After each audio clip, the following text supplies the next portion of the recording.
Hello, Just Play It Loud Taavi's here, and we're going to talk about March 2024 albums in this episode. And we have my lovely co-host here, Vanessa here, where you are. No. And you can check out Vanessa's channel, Let It Be. I have it linked in the description. And the newest episode is the Japan episode.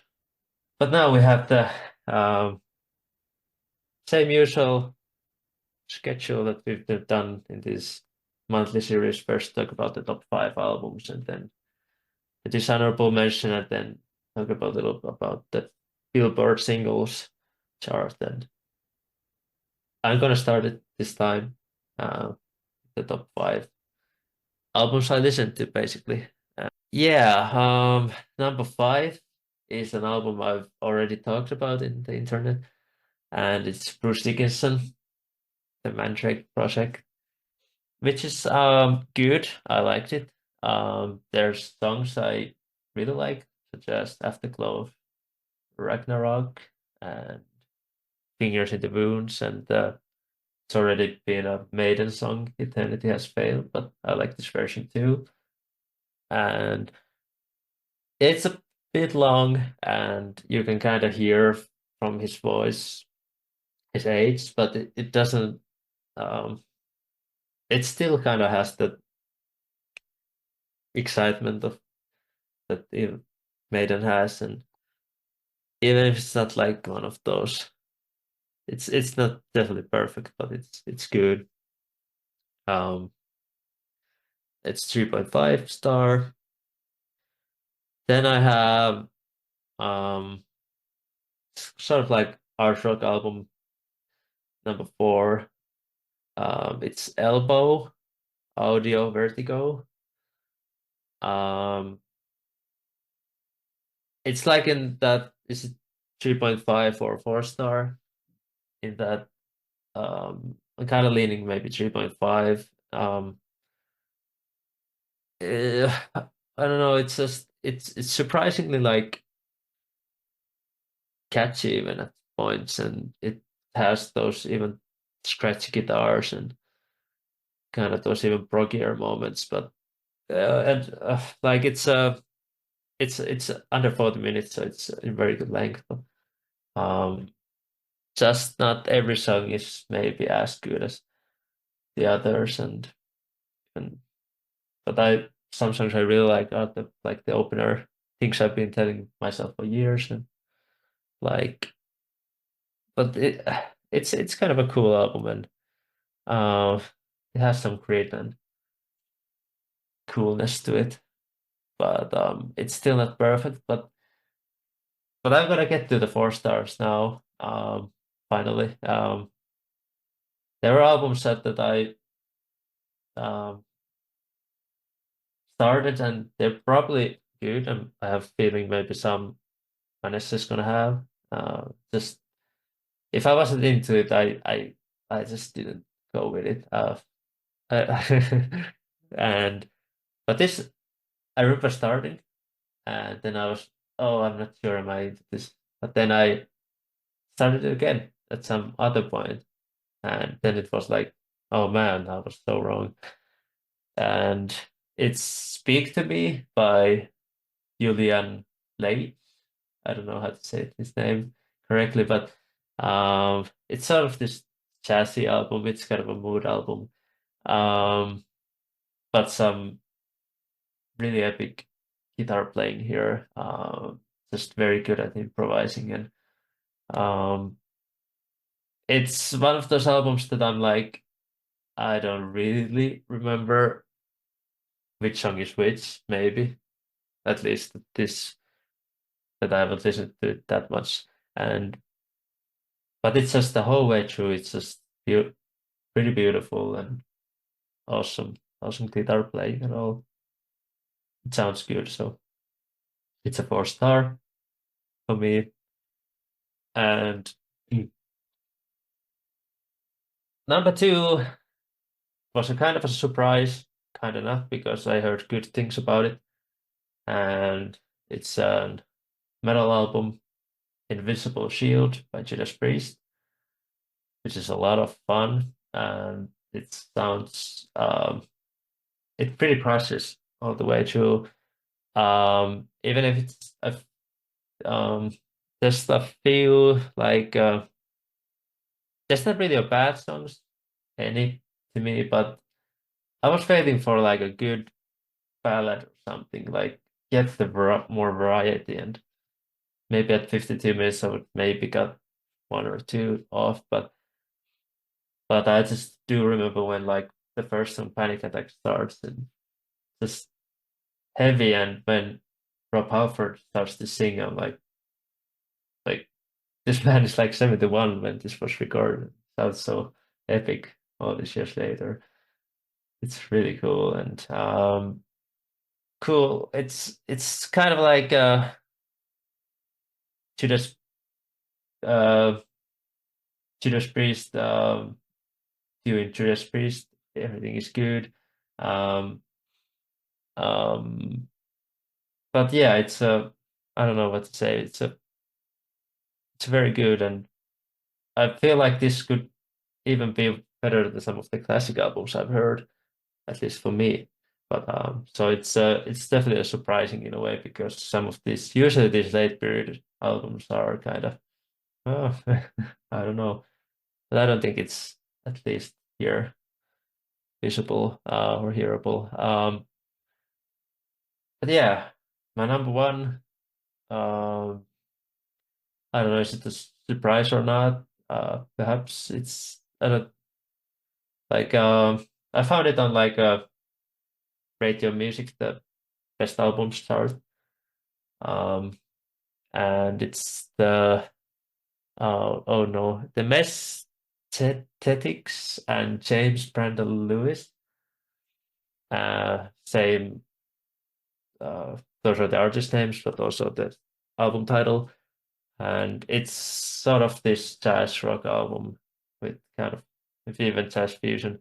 I'm not sure, but it just rocks a lot. It's like it has the more like chill songs that kind of like it's. I feel like in jazz fusion there's always like the more maybe atmospheric and kind of chill songs in the middle, and then there's the jam songs where they just go nuts, and it happens on here too, and I just love those. And the guitar playing is just so awesome, and the sax and all, just it's so much fun and so inspiring and all. Yeah, like I don't know even what's my favorite song. There's like I like the Closure, Fourth Wall, and probably my favorites are the jam ones actually. But uh, there's quite a few of them, so let's say all of them. I don't remember all the titles at this moment, uh, but yeah, it's just an awesome jazz album. So it's a 4.5 for me. Yeah, that was my top five of the month. Nice. We don't have any Yeah. overlap again. I, I Although, was I was thinking maybe Judas Priest, but no, I have it at 4 stars, but it didn't make the top five. Actually, this month yeah, has been very, very strong for me. So I have a nice. definitely stronger scores than the last two lists for Mm, me, for sure. yeah, But I did really yeah. like that Julian, and I'm not entirely sure how to say his last name either. Either Lage or Lodge, I'm not sure. But I did Mm, really enjoy that. And I also have that at 4 stars, but didn't make my top five. yeah, yeah, nice. But I didn't hear your number one though, so Mm.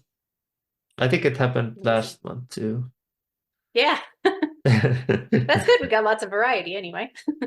Yeah, yeah, that is true. So what's your top five out of the month?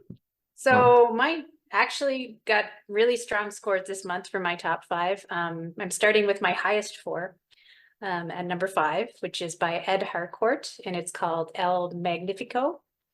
Um, I've liked everything I've heard from him in the past, but it's mostly just been his older albums. I guess he kind of went into some different directions the last several years, but I haven't really heard much of that. But I guess this is a bit of a return to form, and it's fantastic. Like, it opens super strong with the song 1987. It just starts everything off on a great note. It's just full of these great songs. I really enjoy his songwriting, and arrangements are gorgeous on this album. And like I said, I've always enjoyed everything I've heard from him in the past.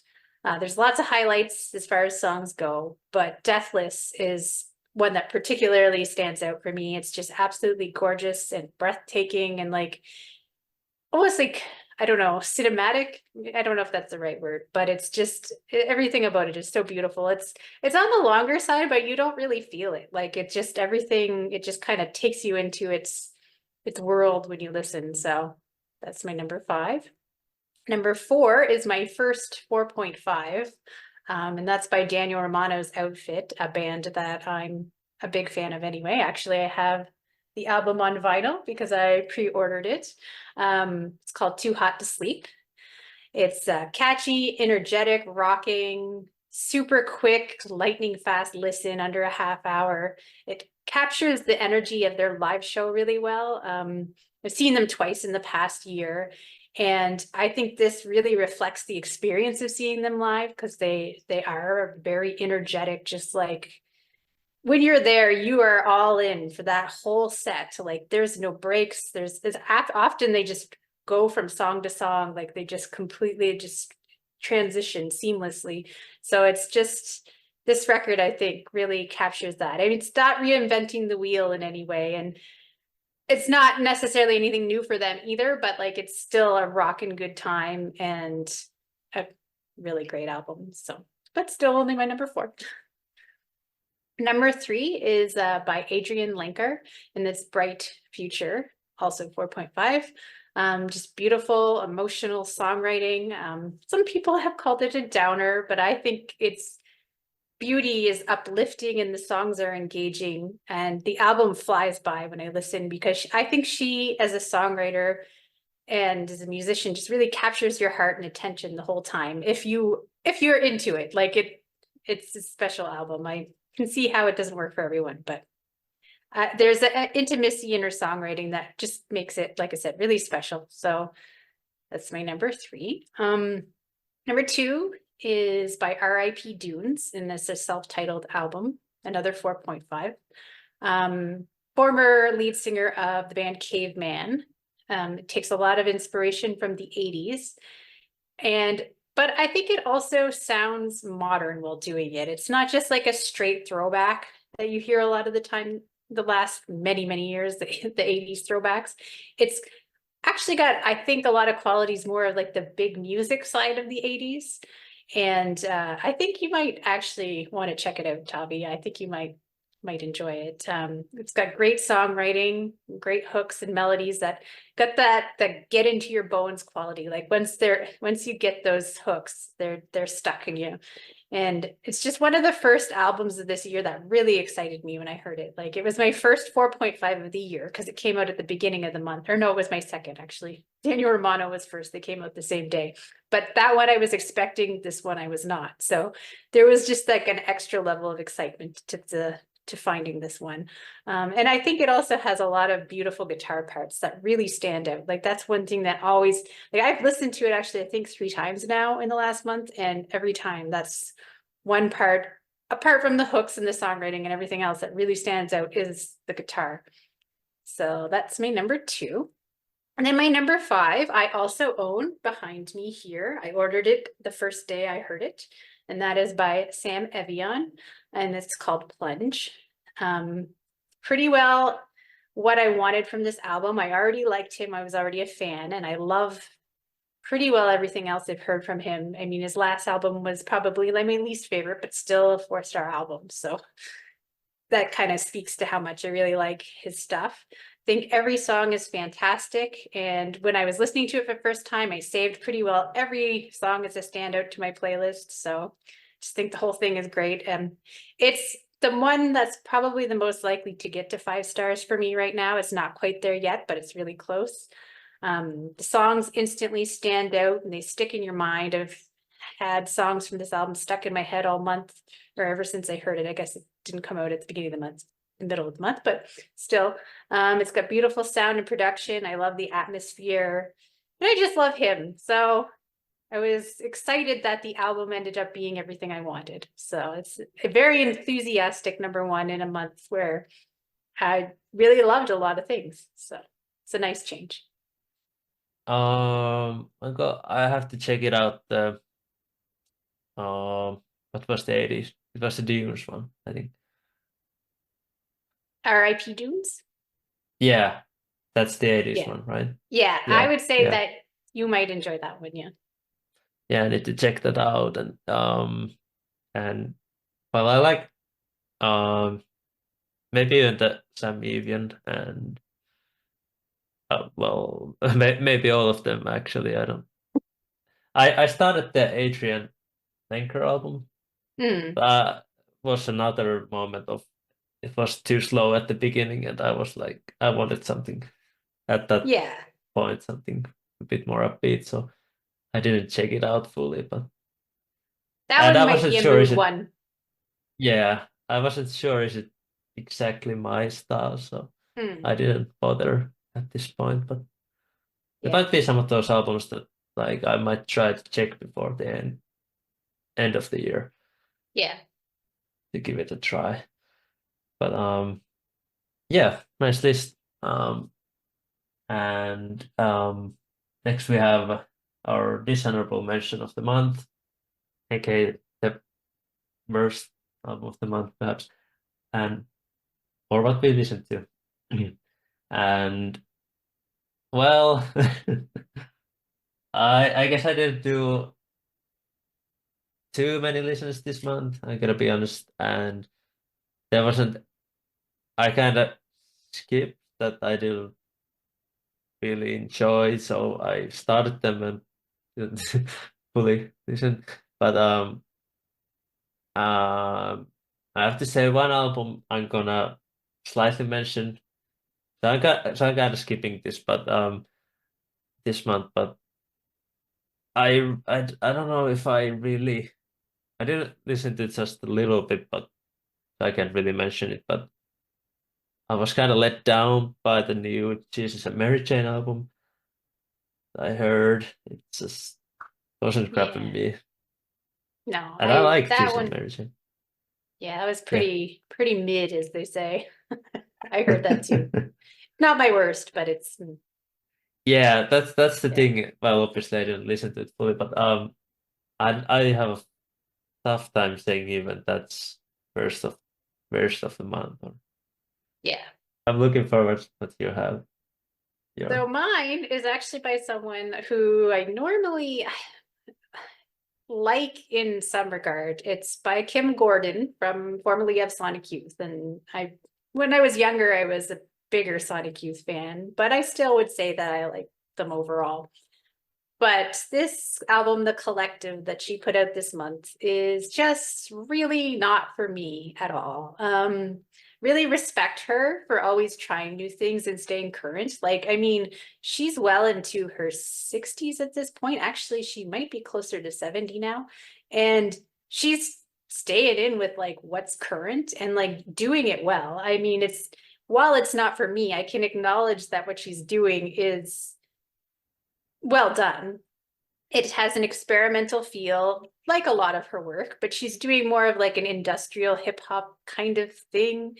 And like, I respect that she's doing it, but I don't enjoy it at all. I hated listening to it and it was no fun for me. But, so that respect only goes so far. But the last two songs were especially torturous. So it was rough. But like, people do love it. It's been well regarded. I know that Anthony Fantano was a big fan. So maybe take what I say with a grain of salt if that's your thing, but it's definitely not mine. So it was a 1.5 for me.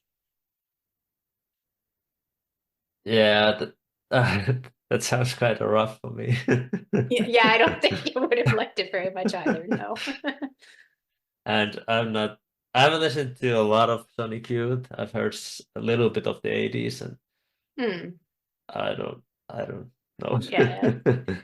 No, it's fair. I'm not, This doesn't sound anything like Sonic Youth, but it's still like another level of like, I don't know, I rough, guess I I guess. yeah, I guess I haven't heard those maybe more like there's like the Daydream Nation and you, Mm. maybe they're more I've heard some of the earlier ones and I feel like Oh, okay. Yeah, then that's fair. Yeah. That's definitely a whole different ball yeah, game for sure. yeah. Okay, nice. Well, my favorite thing always is the Billboard charts and our suffering listening to those.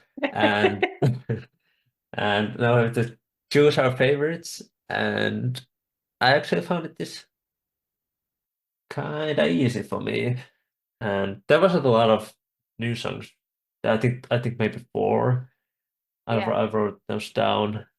And my favorite was the Ariana Grande single "We Can't Be Friends."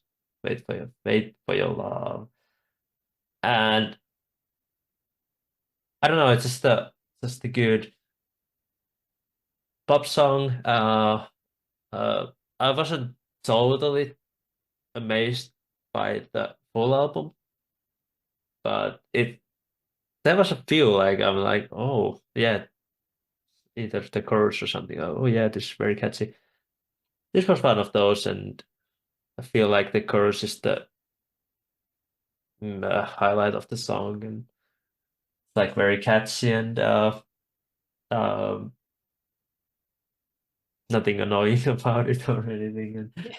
just and I feel like when I'm listening to Ariana Grande, I always kind of hear that she takes a little inspiration out of some eras of like what we had in Mariah Carey, like Oh just yeah. that tone is kind of similar to, and even that Mariah wasn't my favorite, so I kind of prefer the earlier.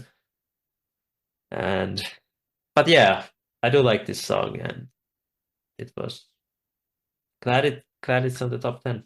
No, Yeah. I agree. It's my pick as well. It's a pleasant song. It's catchy yeah, and it's memorable, which is a big thing these days. It seems like there's a lot of songs that are hits that just I hear them and I might as well have never heard anything because I just totally forget what they sound like. And this is not the yeah, case. I had it in my head for a while afterwards. I mean, I had listened to the album earlier in the month, and like you said, it was okay. Like I didn't dislike the experience or anything, but it was just it was decent. And this song somewhat stood out at the time, but I think as time has gone on, it stands out more and more because I've heard it a few extra times and I've really gotten the vibe of it and everything. And I think it's a good single. It's better than the first single. They really should have made it the first single. It probably would have drawn more hype for the album, I think. It's definitely a much stronger song than Yes and for sure. So I'm happy that it made it. I'm happy that we had because we were a little worried after last month because we picked the two decent songs. So I'd actually say that I like this better than both of those songs. So that's good too. So yeah, I would be yeah, totally fine hearing this out yeah, and about. I'd be happy it came on. So yeah, yeah, it's yeah, and there was yeah, true. another pretty pleasant song. This is a song, Yeah, it was Saturn. pretty That was good. pretty good. Yeah. Nice and dreamy and nice chorus. So it was, even though we didn't have many options, it wasn't too bad. Mm, Yeah. yeah, yeah, and uh, I kind of was okay with the Four song at first, but I'm like, when Drake comes in, I'm like, oh no, totally like, I was like, oh, I don't like this sound at all.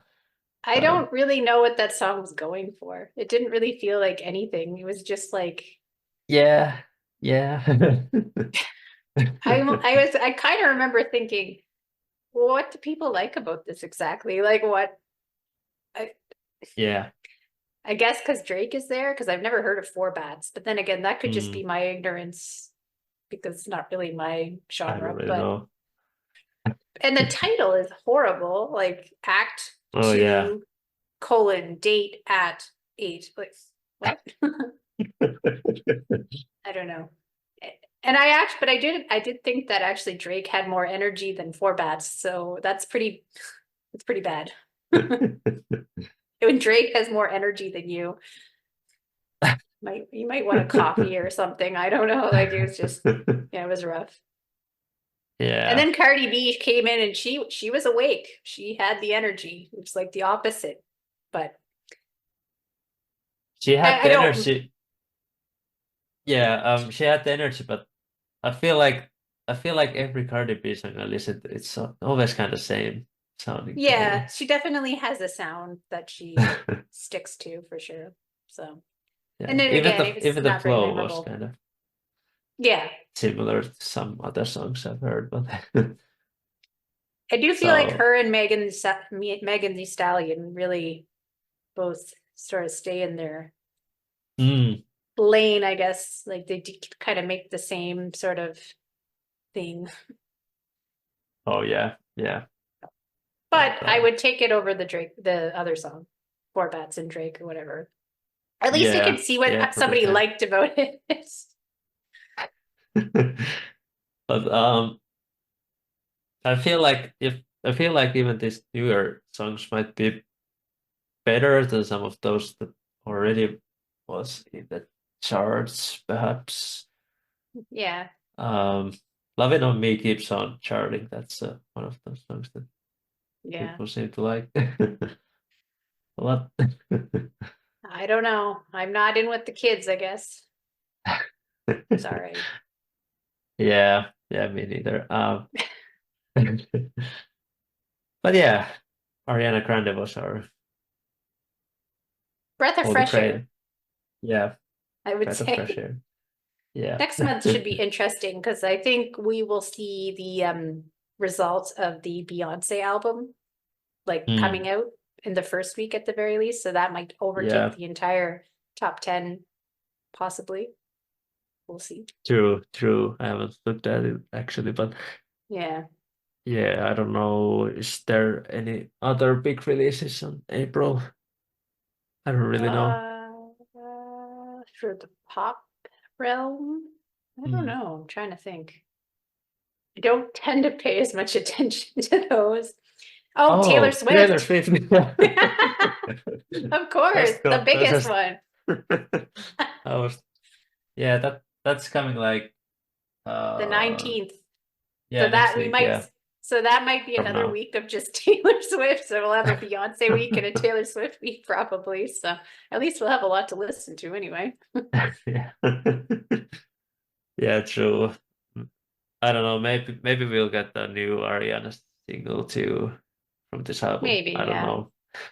They do Or things differently now with pop releases. It seems like the singles come out before, then one comes out when it comes out, and then it like album bombs basically, and then with a bunch of songs in the chart. hmm. And then they don't necessarily always release follow-up singles. I don't know. So I Okay. guess we'll Yeah. see. Yeah. Hmm. True. True. Yeah.